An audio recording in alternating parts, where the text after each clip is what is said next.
This is Mac OS Ken. New iPhones announced, new watches announced, and something to stick in your ear. It is Thursday, the 8th of September, 2022. I'm Ken Ray, and this is news from Mac OS Ken, brought to you by yours truly and sponsored by Ladder, smart, dynamic term life insurance. Learn more at ladderlife.com/macosken.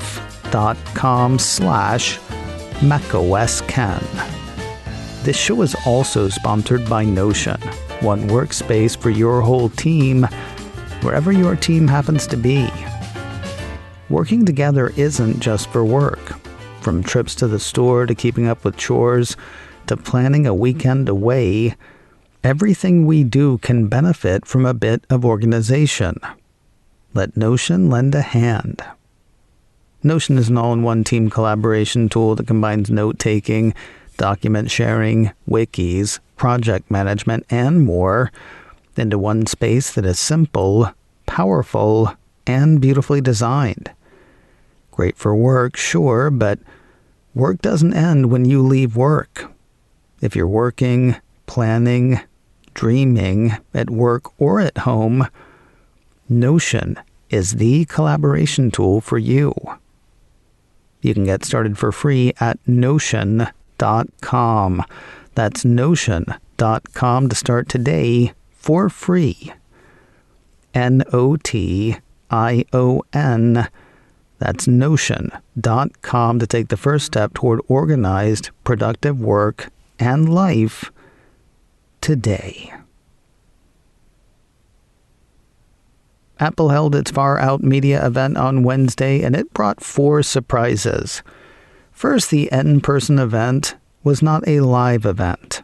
Second, SIM cards are out of iPhones in the States. Third, the starting price for iPhones stayed the same. And the fourth, either we're living in the Severance universe or they're living in ours. There's little point in dwelling on the first surprise. I think if I had been invited to attend, I would have been annoyed that I had to fly to sit in a room to watch a video with a bunch of strangers. Seriously, though, responding to an invitation from Apple is not a problem I've had to worry about to this point. There was no live presentation, though people in attendance did get to go hands-on with the stuff that Apple introduced. Speaking of which, a lot of what we had heard about Apple's phones turned out to be spot on. Apple did announce iPhone 14 and iPhone 14 Plus. Expected features that came to pass included the same A15 Bionic as last year's entire iPhone range, the discontinuation of iPhone mini, a form of satellite connectivity, and the same starting price as last year's iPhone 13. Now, I said a form of satellite connectivity. We had heard, I think from Bloomberg's Mark Gurman, that Apple's first brand of satellite communications would be for emergency use only, and it's right there in the title. Referred to by Apple as Emergency SOS via satellite, Apple's press release on the feature says it combines custom components deeply integrated with software to allow antennas to connect directly to a satellite, enabling messaging with emergency services when outside of cellular or Wi-Fi coverage. It is a software-hardware combo. The company says iPhone front-loads a few vital questions to assess the user's situation and shows them where to point their phone to connect to a satellite. The initial questionnaire and follow-up messages are then relayed to centers staffed by Apple-trained specialists who can call for help on the user's behalf. During the presentation, Apple said that the communication should happen in seconds under an open sky. Foliage could add a few minutes, though. The feature will go live for the entire iPhone 14 line in November. The service will be free for 2 years, according to the company. From the people who brought you fall detection, another new service not limited to iPhone is crash detection. Apple actually discussed this feature heavily in the Apple Watch Series 8 introduction, but it's in all the latest iPhones as well. a new gyroscope, a new accelerometer, and the iPhone's barometer, GPS, and microphone let the devices sense when a wearer or user has been in a car crash of the head-on, rear end, or side impact variety, as well as a rollover. If a crash is detected, users/wearers have 10 seconds to indicate that they're okay.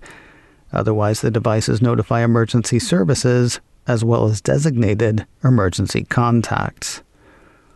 As for the phones themselves, iPhone 14 sports the same 6.1-inch display as iPhone 13. iPhone 14 Plus rocks a 6.7-inch display. Apple says both have a new 12-megapixel main camera featuring a larger sensor and larger pixels, a new front true depth camera, the ultra-wide camera to capture more of a scene, and photonic engine for a giant leap in low-light performance. There's also a neat video thing called Action Mode. Demos show incredibly smooth video, even when the person capturing the video is on the move. Like a gimbal shot, without the gimbal. Pretty slick, obviously smooth. Moving up the line, iPhone 14 Pro and iPhone 14 Pro Max feature some nifty new features, including an A16 Bionic processor, a 48-megapixel main camera, the rumored always-on display, and a neat feature called Dynamic Island.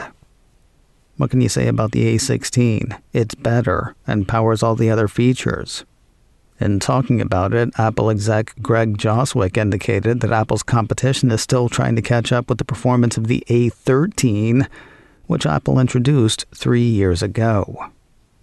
Now, you may think Dynamic Island was something we had not heard about. We hadn't heard the name, though we had heard hints about the feature. Rather than the camera notch across the top of the display, Apple has shrunk the camera module and put it in a capsule-shaped hole on the Pro displays. Reports over the past few weeks had indicated that Apple would hide the hole with software, though that's not quite right.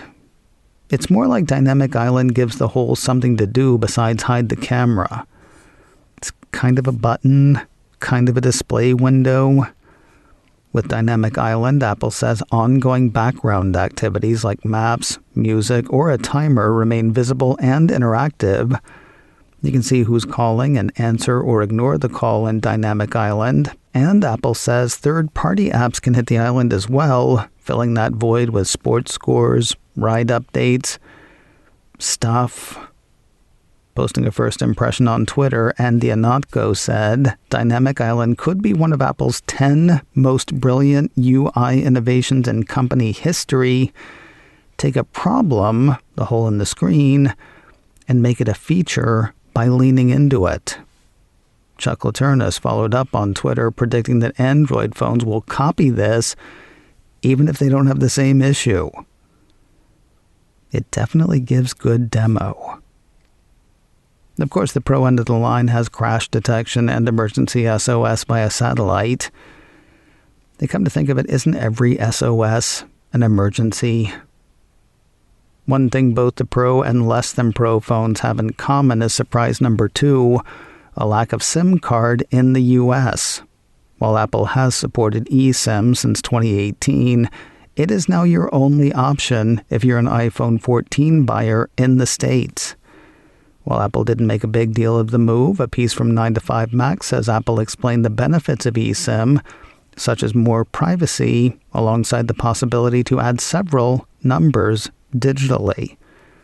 The piece from Engadget points out that the majority of U.S. carriers support the technology. I would imagine we're going to hear a lot about carriers that don't over the next few days. I also saw a few posts on Twitter saying that Apple's move will light a fire under those carriers to move toward eSIM support. As had been expected, prices for the consumer end of the iPhone line did not change. I mean, they did, in that there's no mini. Otherwise, prices for iPhone 14 are the same as the prices were for iPhone 13.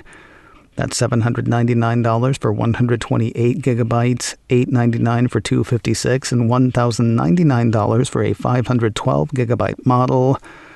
Adding a Plus adds $100.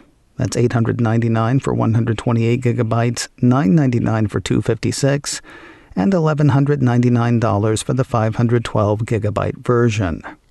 Available in Midnight, Starlight, Blue, Purple, and Product Red.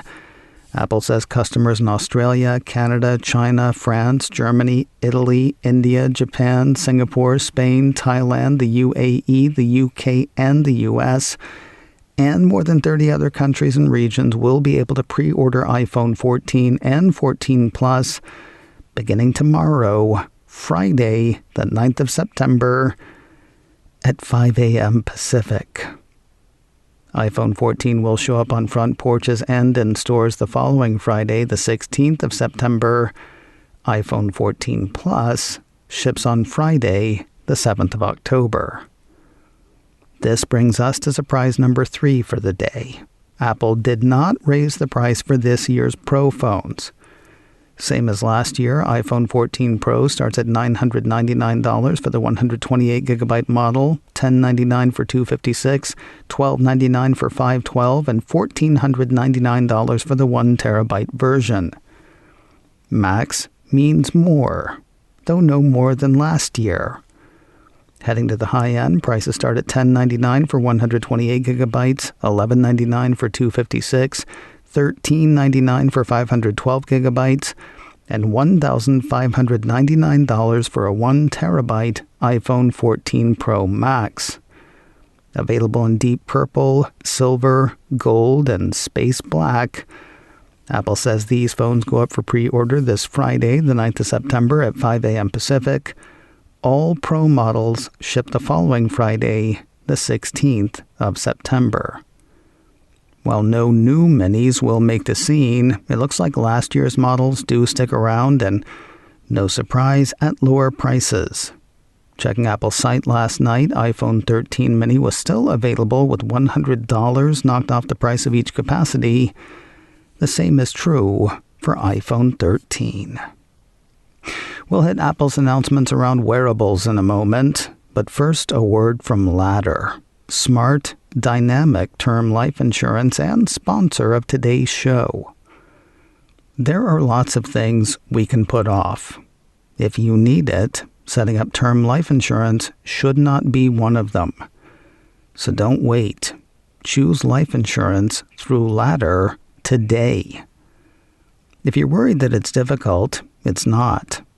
Ladder is 100% digital. No doctors, no needles, no paperwork when you apply for $3 million in coverage or less. Just answer a few questions about your health in an application that will take you less time than you will spend listening to today's show. If you're worried about the risk, don't be. There are no hidden fees, you can cancel at any time, and you can get a full refund if you change your mind in the first 30 days. Here's another reason not to put it off. The older you get, the more life insurance costs. There really won't be a better time. So go to ladderlife.com/macOSKen today to see if you are instantly approved. That's LADDER life.com/macOSKen. ladderlife.com/macOSKen. Hey, you got something on you, or you will if Apple has its way. There were technically 4 wearables announced or talked about during Apple's Far Out event: a new Apple Watch SE, Apple Watch Series 8, Apple Watch Ultra, and AirPods Pro 2. Working up from the low end, the Cupertino company describes the new Apple Watch SE as a way to start someone's Apple Watch journey. Maybe your kids, maybe that elderly family member about whom you're worried.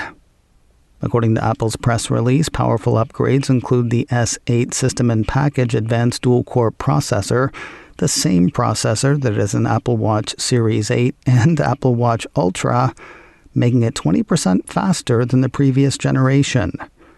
New functions for the chronometer include international roaming and crash detection. Seriously, all the watches and phones Apple introduced on Wednesday got crash detection. The new Apple Watch SE has the same case design as its predecessor, though the back case sees a change. Apple says that features a redesigned matching back case made of a nylon composite material, making it lighter. For a more traditional offering, the Cupertino company did hit with Apple Watch Series 8. New features for the watch include temperature sensing capabilities, retrospective ovulation estimates, a new low-power mode, international roaming, and crash detection because, did I mention, all this week's watches and phones got crash detection. Apple spent a decent amount of time on the ovulation estimates, addressing a couple of serious concerns around them. First, the company pointed out that irregularities in one cycle can be indicative of medical issues, so it's a good reason to keep track. As far as keeping such info safe, it is encrypted on device. That said, Health Sync to iCloud is end-to-end encrypted if users use a passcode and two-factor authentication. That means Apple does not have the keys to decrypt the data and cannot read it. Only with your explicit permission can your health data be shared, according to the company. As for staying juiced, Apple says the new low-power mode in Apple Watch Series 8 can keep a unit going for up to 36 hours. You have to have iPhone nearby, though. Also, turning on low-power mode turns off sensors and features such as the always-on Retina display, workout auto start, heart health notifications, and stuff like that. Now, I have to confess, when we first heard talk of some sort of pro-level sport watch from Apple, I wasn't turned on by the idea. What little we knew made it sound less like a new device and more like a modded showpiece. I was mistaken. Apple Watch Ultra, as it's called, looks and performs like a workhorse. If that workhorse could dive 40 meters and live to tell the tale. Made for climates as cold as -4 degrees Fahrenheit or -20 degrees Celsius, and as hot as 131 degrees Fahrenheit or 55 degrees Celsius, the Cupertino company says Apple Watch Ultra is made for endurance sports and elite athletes.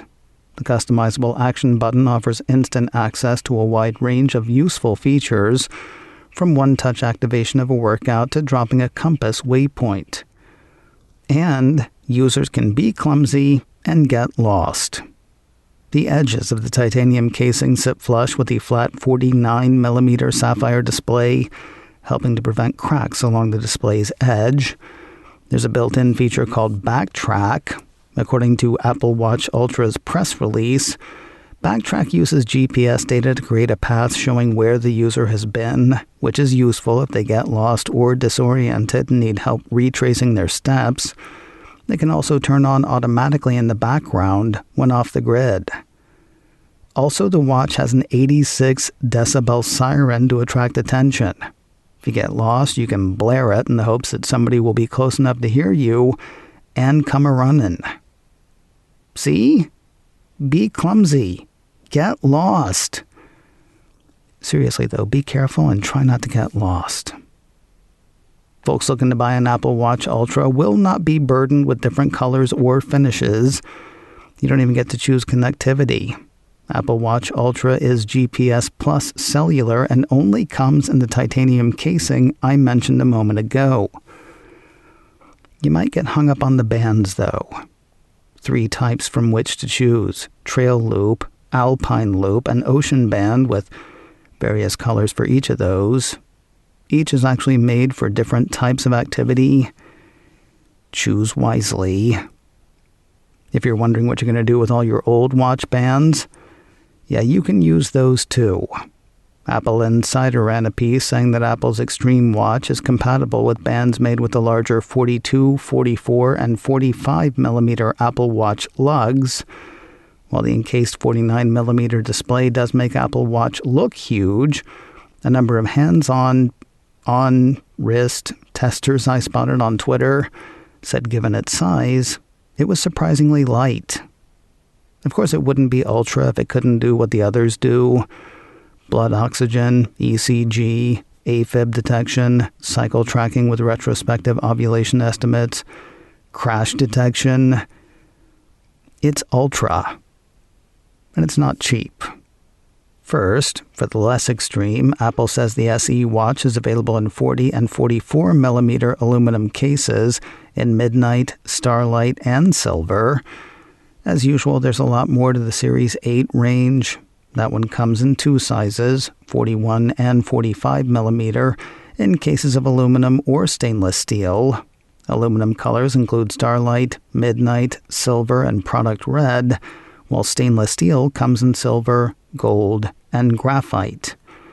There are also new Apple Watch Nike and Apple Watch Hermes models. Apple Watch SE starts at $249. Apple Watch Series 8 starts at $399.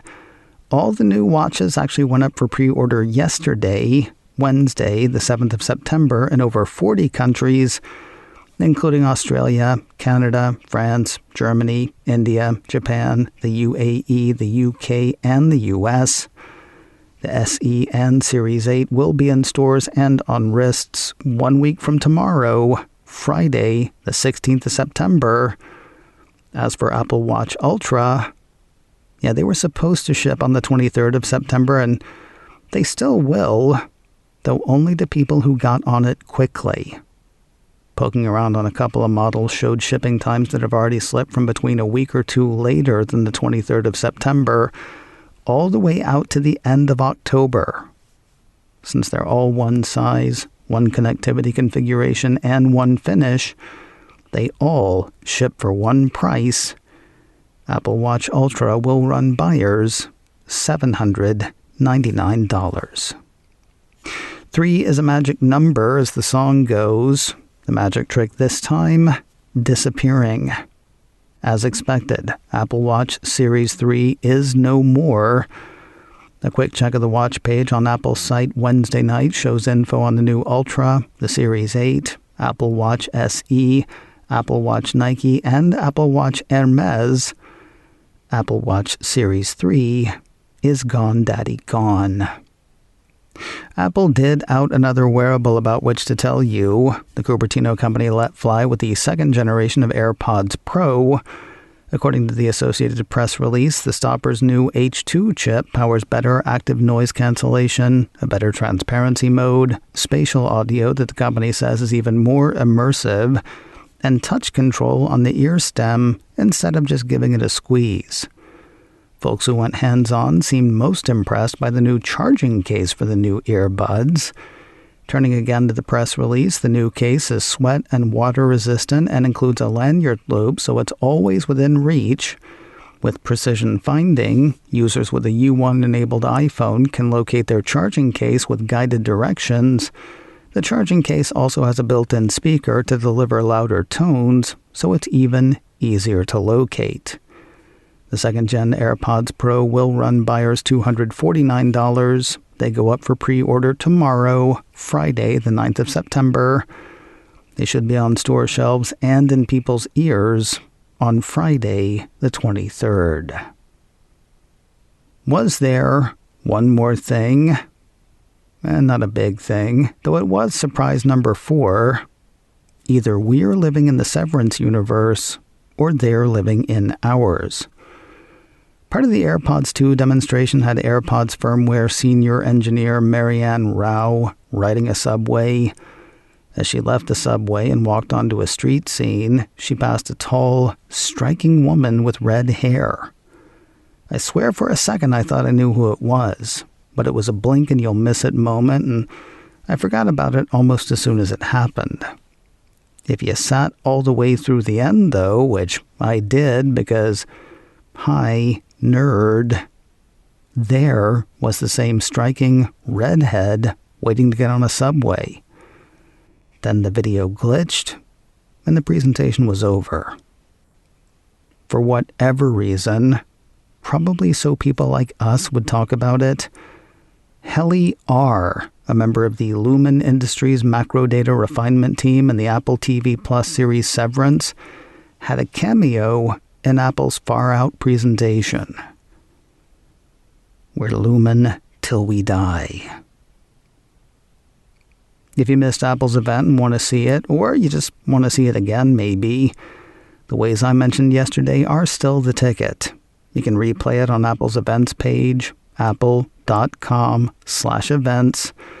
You can catch it on Apple's YouTube channel. It's available on Apple TV or through the Apple TV app on a compatible device, and it is up as a podcast, either audio or video, on Apple Podcasts. Now, as much as all of that was to cover, there is still other news that we did not get to. There were announcements around Apple Fitness Plus. Plus, what the heck is the Steve Jobs archive? We'll dig into that tomorrow, plus Wall Street's reaction to the Far Out event, and whatever other news happens to happen our way. macOS Ken, brought to you by me and sponsored by Notion, one workspace for your whole team. Learn more and get started for free at Notion.com. This show is also sponsored by Ladder, smart, dynamic term life insurance. Learn more at ladderlife.com/macOSKen. Advertising handled by Backbeat Media, online at backbeatmedia.com. You can reach me a couple of ways. info@macosken.com or call 716-780-4080. Until next time, that is news from macOS Ken. I'm Ken Ray.